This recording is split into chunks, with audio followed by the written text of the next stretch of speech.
Otep à toutes, Otep à tous. Otep Assimi Goïta, Otep Choguel Kokala Maïga. C'est encore et toujours moi, Doumbia Fakoli Doumbia, malien d'origine, sénégalais d'adoption, panafricaniste par conviction et citoyen du monde noir par devoir de combat. Je vous rappelle que je suis l'auteur de 51 livres, de quelques dizaines d'articles et de quelques dizaines de vidéos. Je suis un suiveur de nos ancêtres seulement. Je ne connais pas d'ancêtres d'autres peuples. On dit de moi que je suis un mécréant. J'assume, je suis fier d'être un mécréant. On dit de moi que je ne crois pas en Dieu. Je suis fier de ne croire en aucun autre Dieu que la mère Père primordiale, c'est-à-dire la nôtre, celle qui a créé le monde et qui a d'abord créé la race noire avant que les autres races ne soient des races délavées qui sont venues après et qui ont commencé à raconter des histoires. Assimi Goïta, Choguel Kokala Maïga, l'actualité concerne le commentaire des assises nationales. Mais je vais d'abord vous demander d'interpeller la ministre de la Santé et le ministre de la Communication. Lors du passage du 31 décembre de l'ère chrétienne au 1er janvier de l'ère chrétienne, qui ne nous concerne pas, les deux animatrices de l'ORTM ont osé demander au peuple malien de respecter les mesures barrières et de se faire vacciner. Est-ce que ce sont vos ministres de la Santé et votre ministre de la Communication qui leur ont dit de dire cela? Sinon, qui leur a dit de dire cela? Est-ce qu'ils ont reçu de l'argent? Est-ce qu'ils ont été soudoyés pour affirmer ces mensonges? Alors que le monde entier sait que le coronavirus est une fausse maladie inventée en laboratoire pour réduire la population mondiale. Ils l'ont dit. Ils veulent faire passer la population mondiale de 7 milliards à 500 millions d'habitants. Et préférablement en commençant par les Africains. Et ces deux dames-là savent que nos petits-enfants et nos enfants ne vont plus procréer, c'est pour les stériliser s'ils ont eu la chance de vivre encore longtemps. Donc comme ils ne sont pas au courant, qui les autorise, qui les a autorisés à dire de tels mensonges, de telles absurdités? Si ce sont vos deux ministres, il faut les encadrer. Si ce ne sont pas vos deux ministres, il faut demander à ceux-là de les encadrer et de leur donner la punition qu'il faut. Punition entre guillemets. Parce que la punition véritable, comme disent les Occidentaux, n'existe pas chez nous. Il n'est pas question de les renvoyer de leur travail et de priver leur famille des besoins de survie. Mais il faut prendre des sanctions parce que elles sont dangereuses. Et récemment même, le Sénat français vient de rejeter l'obligation vaccinale. D'où tient-elle ces informations criminelles pour les diffuser au sein de la population? Il faut vraiment agir, empêcher des gens comme ces deux animatrices-là et ceux qui sont avec eux de participer à l'organisation du génocide de notre peuple. Cela étant, passons à l'essentiel, aux assises nationales. Avant les assises nationales, Assimi Goïta, Choguel Kokala Maïga, vous avez démontré à Macron qu'elle n'a plus aucun pouvoir sur le Mali. Vous l'avez contraint à rejeter, en tout cas à renoncer à sa visite qu'il voulait préparer avec d'autres traîtres de notre peuple, qu'ils soient sénégalais, qu'ils soient ivoiriens, qu'ils soient d'autres nationalités, notamment les G5 Sahel et le Tchad. Vous avez obligé Macron à vous respecter, à nous respecter. La CEDEAO est donc désemparée, puisque son maître absolu n'a pas pu dicter sa volonté au Mali. La CEDEAO ne sait plus quoi faire. La CEDEAO, ou bien elle veut venger son maître Macron, elle prend des sanctions contre vous, des sanctions dont vous foutrez pas mal, excusez-moi le terme, je n'aime pas être grossier, mais c'est le mot qu'il faut, des sanctions dont on se fout pas mal, parce qu'aucune de leurs sanctions ne peuvent nous toucher. Nous sommes au niveau agriculture, au niveau élevage, nous sommes puissants. Aucun pays ne peut nous empêcher de vivre. Aucun pays. Et ils n'ont pas une armée qu'ils osent envoyer au Mali pour déferler sur le Mali et vous empêcher de continuer votre travail. Non seulement l'armée malienne seule pourrait suffire, mais vos alliés russes ou Wagner, qu'ils l'appellent comme ils veulent, ce n'est pas votre problème. Vos alliés vont vous permettre, vont vous aider à les contenir. Et puis ce sera l'occasion de leur peuple, de nos frères et de nos sœurs qui sont chez eux, de se soulever et de les balayer le plus rapidement possible. Donc ils ne vont pas oser essayer de prendre la défense de leur maître. Ils n'oseront pas. Même s'ils trouvent d'autres astuces, ils n'oseront pas parce que toute la population malienne, toute la population africaine, matriote, toute la population de la diaspora matriote regarde vers vous. Toute cette population a les yeux fixés sur le Mali. Allez sur les réseaux sociaux, vous n'avez pas le temps, mais vous avez des collaborateurs qui sont honnêtes. Dites-leur de visiter les réseaux sociaux. Ils vous diront que toute l'Afrique vous regarde. Parce que, comme Kwame Nkrumah l'a dit, l'Afrique est le centre de la révolution du monde noir. Et j'ai dit, s'il était encore vivant, il dirait, la révolution commence au Mali. Et c'est ici que ça a commencé.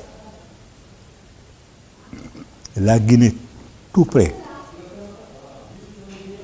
a fait ce qu'ils appellent un coup d'État pour renverser un autre dictateur. Mais vous voyez, c'est sur vous qu'ils s'acharnent. Mamadi Doumbouya, il est tranquille. C'est sur le Mali qu'ils s'acharnent. Parce qu'ils savent que c'est ici le centre de la révolution du monde noir. Ils savent que si ça change au Mali, ça va changer partout ailleurs en Afrique. Et ça, les Africains matriotes le savent. Voilà pourquoi la CEDEAO est désemparée, elle ne sait plus quoi faire. Quelles que soient les mesures qu'elle va prendre, elle ne peut pas les prendre dans l'Union. C'est sûr qu'il y a des pays qui vont être dissidents. Mais de toute façon, quand bien même serait-il unanime que ces mesures-là, vous les mettez à la poubelle. Notre ministre, votre ministre des Affaires étrangères a eu la politesse d'aller rendre compte au Ghana, à Nana Akufo-Addo. Il n'a même pas besoin d'y aller. Ce sont eux qui doivent venir chercher la réponse. Mais par diplomatie, par courtoisie, vous êtes allé leur rendre compte. Mais il faut que ça s'arrête là. Il faut qu'ils sachent que eux et Macron sont pour vous au même pied d'égalité. Ce sont des traîtres à qui vous ne permettrez jamais de différer le Mali, de le mettre entre les mains de ses ennemis qui attendent. Lors des assises nationales, certains ont proposé 6 mois. Ceux-là, en cachette, sont des défenseurs du retour des hyènes à la tête de nos pouvoirs, de notre pays. 6 mois. Comment on peut régler ce problème en 6 mois? Même 5 mois, c'est peu. Vous l'acceptez et j'espère que ce n'est pas stratégique que vous l'acceptez. Parce qu'il ne vous faudra pas moins de 3 ans à 4 ans pour sécuriser complètement le pays.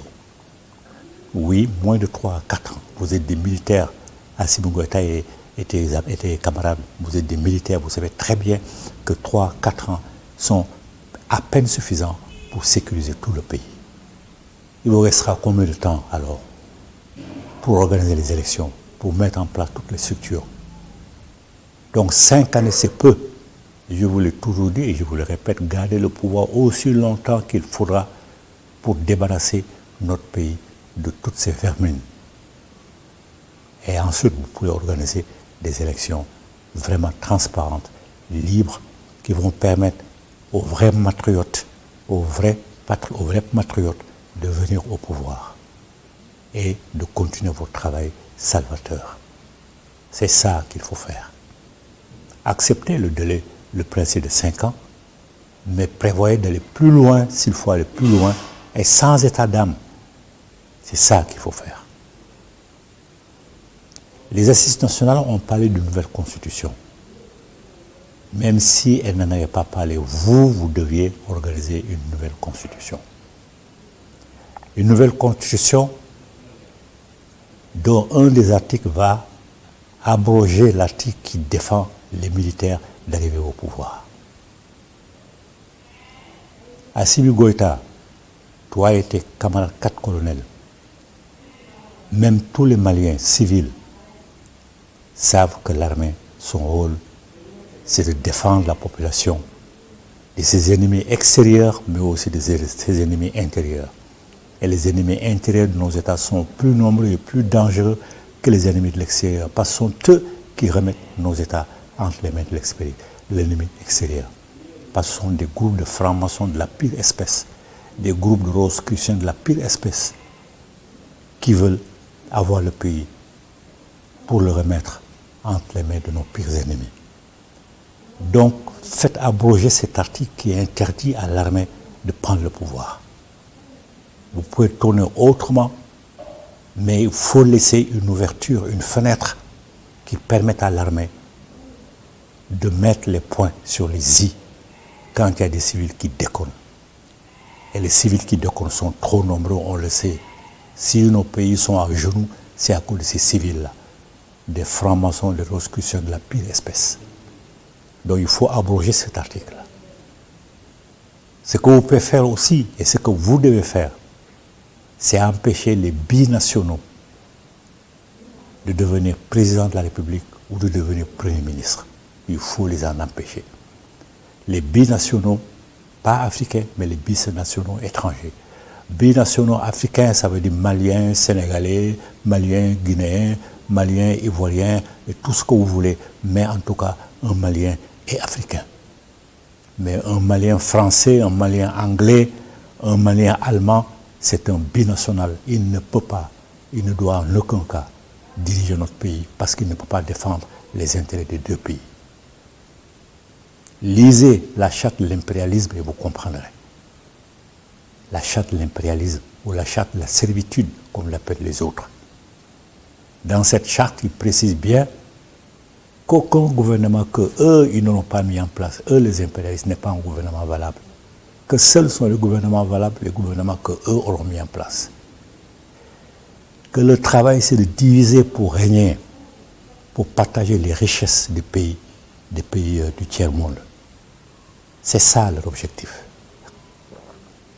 Aucun dirigeant du tiers-monde qui n'auront pas adoubé n'est pas reconnu valable.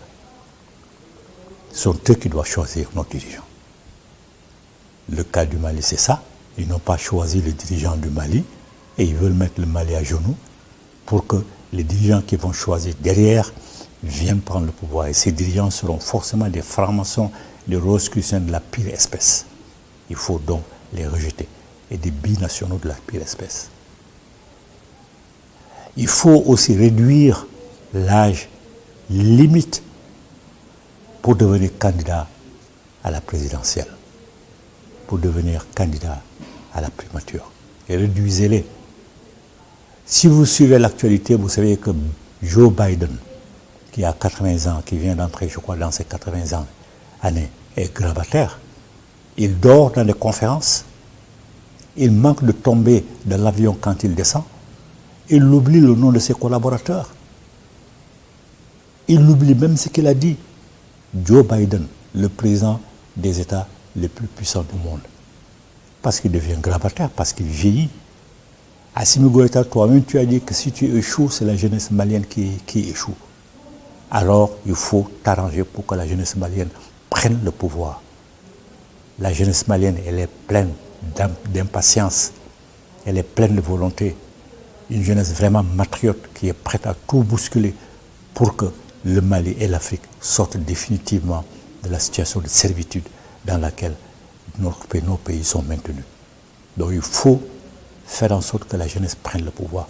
Donc faire baisser l'âge maximum pour devenir candidat à la présidentielle. Si tu baisses l'âge à 55 ans, les nouveaux candidats, s'ils gagnent, ils vont dépasser la 72aine. Ils vont devenir à 72 ans, etc. Ils seront tous chefs d'État.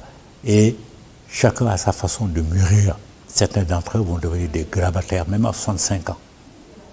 Donc, moi, le conseil que je vous donne, c'est de faire en sorte que l'âge limite pour devenir candidat à la présidentielle et à la primature soit de 65 ans.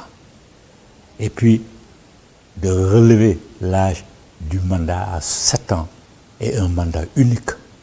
Ainsi, ceux qui vont devenir présidents à 60 ans, à 67 ans, ils vont laisser le pouvoir avant de devenir grabataires. C'est ça que je vous conseille de faire. Baisser drastiquement l'âge auquel on peut devenir candidat, empêcher les doubles nationalités non africaines de devenir candidats, empêcher les francs-maçons et les rosicruciens qui sont toujours des traîtres à l'Afrique, les empêcher de venir au pouvoir.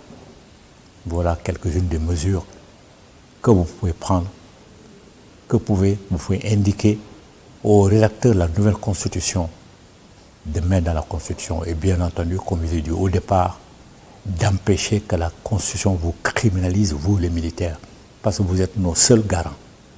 Vous êtes les seuls garants du peuple, les seuls garants incontournables. Ces civils véreux-là qui ont copié sur l'Europe vous ont imposé, ont imposé en tout cas au dernier rédacteur de la Constitution, la criminalisation de la prise du pouvoir par les militaires. Parce qu'ils veulent servir mieux leur maître étranger. Assimi Goïta, tu as dit qu'il est nécessaire de connaître l'histoire. Mais fais visiter l'histoire de l'Afrique et l'histoire aussi des autres peuples. Par des conseillers compétents, des conseillers matriotes, pas des conseillers amatrides. Je dis amatrides contraire de apatride. Je suis un élève de Aimé Césaire qui dit qu'il soumet la langue française à son vouloir écrire, à son vouloir parler. Je soumets la langue française à mon vouloir écrire, à mon vouloir parler. Je dis les amatrides et les antimatriotes, il faut les écarter. Sont eux qui suivent bêtement ce que dit l'Occident, alors que l'Occident, c'est un groupe de peuples né récemment seulement qui ne sait rien du tout de la conduite de l'humanité. La conduite de l'humanité a été confiée à notre peuple. Nous, le peuple noir, c'est à nous que la conduite de l'humanité a été confiée. Et il faut que nous respections cette loi, que nous respections cet ordre qui nous a donné, qui nous a été donné par la mère primordiale. Nous sommes le seul peuple, le seul et unique peuple créé dans le monde. Tous les autres sont des peuples délavés. Donc, Dieu n'est pas idiot pour garder ces directives et les donner à nos arrière descendants. Dieu nous a donné, si on peut l'appeler Dieu, nous l'appelons la mère primordiale. Donc, il n'est pas assez idiot pour commettre cette erreur-là. Attendre la naissance de nos arrière descendants pour leur dicter, pour leur dire ce qu'ils doivent faire. C'est à nous qu'il a déjà dit. Et à nous, il nous a confié la conduite de l'humanité. Nous avons souffert pendant l'heure du poisson qui vient de s'écouler, l'ère des magouilles, des vols, des crimes de toutes sortes. Nous sommes entrés dans l'ère du Verseau, dans l'ère du Taureau et dans l'ère de la Lionne, qui est sa marraine. Donc, il faut assumer votre responsabilité. Happy le taureau et la lionne, ou le lion, comme vous voulez, sa marraine, travaillent ensemble. Ils nous ont remis à la place que nous n'aurions jamais dû quitter. Guide de l'humanité. Assimi Goïta, Choguel Koukala Maïga, interrogez votre ministre de la religion, tous vos ministres d'ailleurs, se mettent à table, se soumettent à un exercice. Aucune langue jamais n'a été en panne de mots pour ne pas créer un mot pour désigner la réalité qu'elle a vécue. Alors, mettez-les à table, donnez-leur des crayons et des stylos et demandez-leur si dans nos langues maternelles et paternelles existe le mot destin, existe le mot religion, ça n'existe pas. Religion et destin vont ensemble. La religion accepte que notre destinée soit fixée par une entité malhonnête, criminelle, menteuse et truqueuse. C'est-à-dire faire de nous des idiots, faire de nous des pauvres, et que nous devions accepter cela. Vous trouverez qu'aucun d'eux ne va trouver dans nos langues maternelles et paternelles ces deux mots. C'est qu'ils vont trouver à la place ces spiritualités et traditions et réincarnation. C'est plus clair chez les musulmans. Les musulmans disent dîner et dakan. Dîner religion, dakan dessin. Nous disons spiritualité, nous disons tradition et réincarnation, c'est-à-dire tradition et nakan pour les Bamanafons. Nakan, c'est la réincarnation. C'est ça qui existe chez nous. Mais pas de mauvaises interprétations comme la religion qui n'existe pas, comme le dessin qui n'existe pas. Dieu n'est pas fou pour destiner certains à la servitude et d'autres au commandement. Un Dieu qui fait cela n'est pas un Dieu digne de son nom. Et je vous le dis, un Dieu qui ne parle pas nos langues maternelles ni nos langues maternelles, ni paternelles, ne mérite pas qu'on s'intéresse à lui. Donc il faut dire à vos deux ministres là de fouiller nos langues maternelles. Ils ne trouveront pas le mot dictature, ça n'existe pas. Ils ne trouveront pas le mot homosexualité, ça n'existe pas. Ils ne trouveront pas le mot prostitution, ça n'existe pas. Vous savez, toutes ces dérives-là, criminelles, inventées par les autres peuples, n'existent pas dans nos langues maternelles. Parce que nous, c'est le respect de l'humanité. Assimi Goïta, Choguel Kokalamega, vous avez un gros travail à faire. Parce que de toute l'Afrique, vous êtes les plus déterminés à changer la situation, les mieux placés à changer la situation. Mais encore faudrait-il que vous en sachiez les conséquences et les raisons. Les conséquences, c'est la réincarnation. Personne ne vous a dit de venir. Aucun Dieu ne vous a dit de venir. C'est vous-même qui avez choisi de venir parce que le moment a été propice et est propice toujours pour vous pour changer la situation. Donc c'est vous-même qui vous êtes donné cette responsabilité. Il faut l'assumer. Tout le peuple est derrière vous.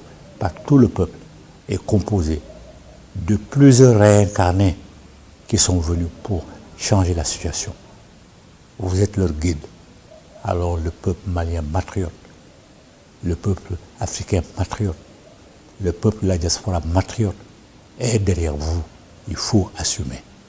Il faut assumer, on est derrière vous, on vous soutiendra jusqu'au bout. Il ne faut pas avoir peur, il ne faut pas trembler. La CEDEAO ne peut rien vous faire. D'ailleurs, vous ne tremblez pas. Je sais que vous ne tremblez pas, vous êtes de vrais hommes. Mais il ne faut pas faiblir, il ne faut pas écouter les paroles des gens frileux de chez nous, même des patriotes, mais qui ne le sont pas suffisamment, qui ont peur. Il ne faut pas les écouter. Vous êtes des soldats. Assimi Goïta, toi et tes 4 compagnons, vous êtes des soldats.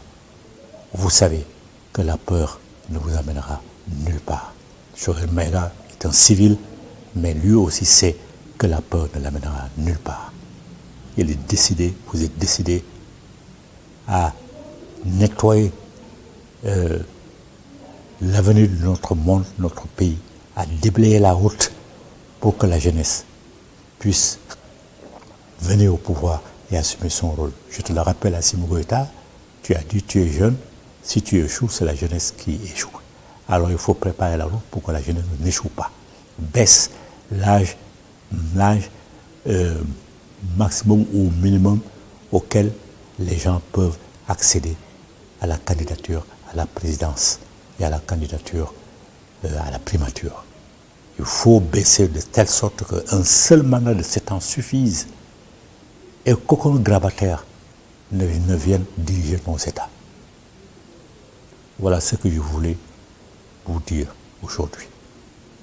Le reste attendra une autre fois parce qu'il y a plein d'autres choses, plein d'autres messages à vous transmettre.